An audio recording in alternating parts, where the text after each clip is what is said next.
मित्रों नमो नमः। मैं संजीव कोहली और आज आप मेरे साथ अध्ययन करेंगे कक्षा 8 की संस्कृत की पुस्तक आमोदिनी के अष्टम पाठ आदि शंकराचार्य के अभ्यास प्रश्नों को।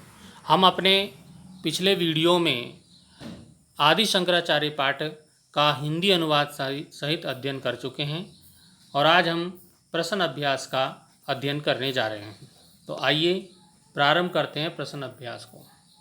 अभ्यास प्रश्नों का अध्ययन में पहला जो हमारा प्रश्न है, आम अथवा ना इति लिखत।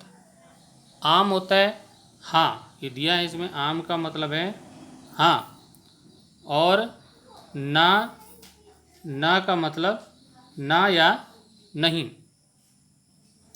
तो अब जो भी इसमें कथन सही है, जो वाक्य सही है, उसके सामने हमने आम लिखना है और जो गलत है उसके सामने ना लिखना है। तो जगद्गुरु शंकराचार्यस्य जन्म पेरियार इति नद्या तटे कालड़ी ग्रामे अभवत्। जगद्गुरु शंकराचार्य का जन्म पेरियार नदी के किनारे कालड़ी गांव में हुआ। तो ये वाक्य सही है, तो सही के लिए क्या हो जाएगा, आम यहाँ पे हमने लिख दिया। दूसरा है स सहसा नक्रेण न गृहीता, उसको अचानक मगरमच्छ ने नहीं पकड़ा। तो ये गलत है, ना है, क्योंकि अचानक उसको मगरमच्छ ने पकड़ लिया था नदी में, तो ये गलत हो गया। अगला है स परिव्राजकैः सपर्यटन काशीम अगच्छत्। वह परिव्राजक के रूप में, मतलब सन्यासी के रूप में घूमते हुए काशी पहुँचे, काशी गए। तो ये सही है, ये आम लिख दिया है यहाँ पे। आम का मतलब होता है हाँ। अगला है मंडन मिश्रेण सह तस्य शास्त्रार्थ न अभवत्। मंडन मिश्र के साथ उनका शास्त्रार्थ नहीं हुआ। तो ये गलत है, क्योंकि शास्त्रार्थ हुआ था और इसमें लिखा है नहीं हुआ, तो हम क्या कर देंगे, इसको न लिखेंगे। अगला हमारा है अधुनापि अस्य शास्त्रार्थस्य चर्चा भवति। आज भी इस शास्त्रार्थ की चर्चा होती है। ये बात सही है, तो उसको क्या लिख देंगे, आम लिख देंगे। अब हम अगले प्रश्न की ओर चलेंगे। हमारा प्रश्न संख्या 2 है पूर्ण वाक्येन उत्तरत। पूरे वाक्य में उत्तर दो। शिव गुरु का आसीत। शिव गुरु कौन थे, कौन था शिव गुरु? तो शिव गुरु कौन था? आदि शंकराचार्य जो थे उनके पिताजी का नाम शिव गुरु था। तो क्या हो जाएगा यहाँ पे, शिव गुरु शंकरस्य पिता आसीत। शिव गुरु शंकर के पिता थे। अगला हमारा प्रश्न है कि आचार्य शंकरः कति मठानां स्थापनाम् अकरोत् नामोल्लेखं कुरुत्। आचार्य शंकर ने कितने मठों की स्थापना की और उनका नाम लिखना है। तो उनके जो मठ हैं, शंकरा चत्वारा मठानाम स्थापनाम अकरोत्। शंकर ने, आदि गुरु शंकराचार्य ने 4, चत्वार होता 4, मठानाम स्थापनाम अकरोत्, मठों की स्थापना की। और वो मठों के नाम हैं श्रृंगेरी मठ, द्वारिका मठ, जगन्नाथपुरी और बद्रीनाथ। ये च का मतलब और। तो श्रृंगेरी, द्वारिका, जगन्नाथपुरी और बद्रीनाथ मठ की स्थापना उन्होंने की। ये प्रश्न बहुत बार आता है कि बद्रीनाथ कस्मिन् राज्ये अस्ति। बद्रीनाथ कौन से राज्य में है? तो ये आपको मालूम ही है, हमारे उत्तराखंड राज्य में बद्रीनाथ है। बद्रीनाथ उत्तराखंड राज्य अस्ति, उत्तराखंड राज्य में बद्रीनाथ है। और ये भी कभी कभी प्रश्न आता है कि श्रृंगेरी मठ कुत्र अस्ति, श्रृंगेरी मठ कहाँ है? तो श्रृंगेरी मठ कहाँ है, इसका उत्तर है श्रृंगेरी मठा तमिलनाडु राज्य अस्ति। कौन से राज्य में है?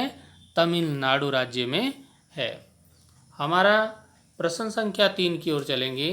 प्रश्न संख्या 3 कहता है कि अस्मिन् पाठे आगतानाम अव्ययपदानाम सूची निर्माणम कुरुत।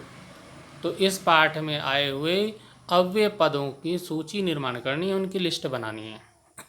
तेषाम अर्थम हिंदी भाषायाम लिखत, और उनका जो अर्थ है वो हिंदी भाषा में लिखना है।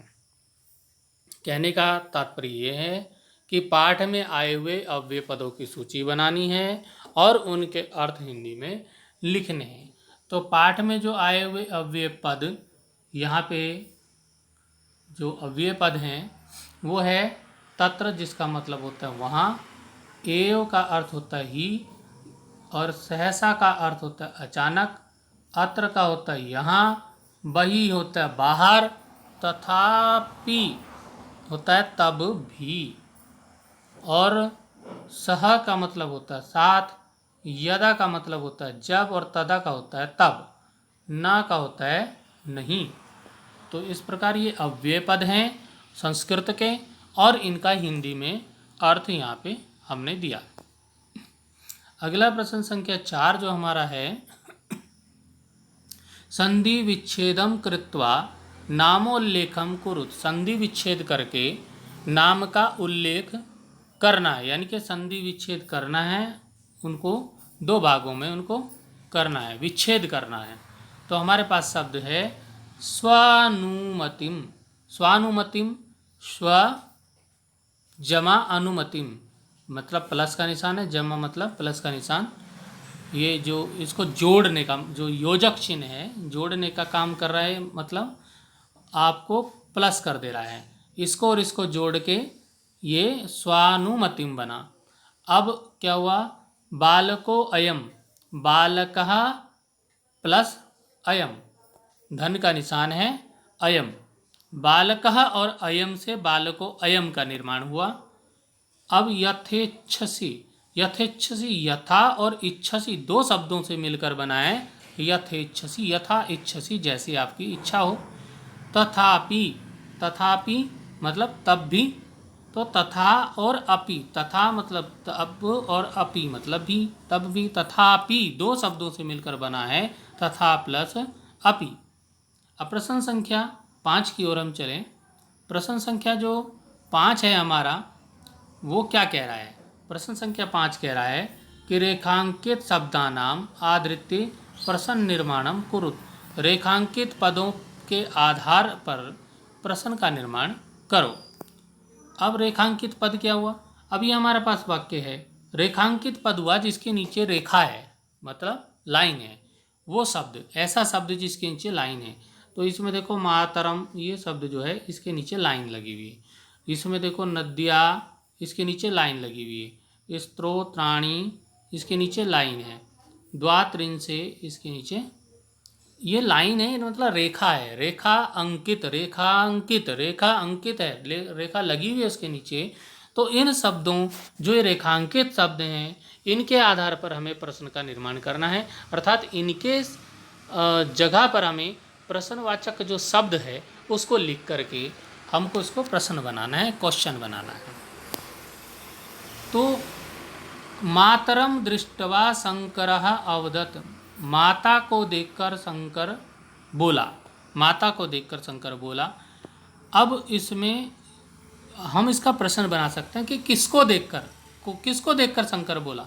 तो मातरम की जगह हमने क्या लिख दिया, काम, मातरम की जगह काम। तो क्या हो गया, काम दृष्टवा शंकर अवदत्, किसको देखकर, किसको देखा शंकर ने और बोला।